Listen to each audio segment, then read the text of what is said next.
मङ्गलसूत्र चाहिन्छ। जाऊ हल्क, जसरी भए पनि लिएर आऊ। म गरिब छु, तर तिमीलाई निराश पार्दिन रे। जे भए पनि म पुरा गर्छु रे।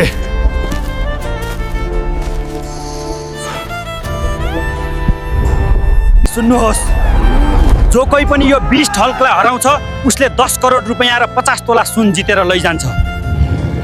म गरिब छु, तर म डराउँदिन। म यो बिस्ट हल्कलाई हराउँछु, म नै हराउँछु रे। ए, यो के भयो रे? यो के भयो रे? मलाई धेरै डराउनु पर्दैन। तपाईहरु टेन्सन लाइसन नलिनु। विजेता हल्क, हल्क।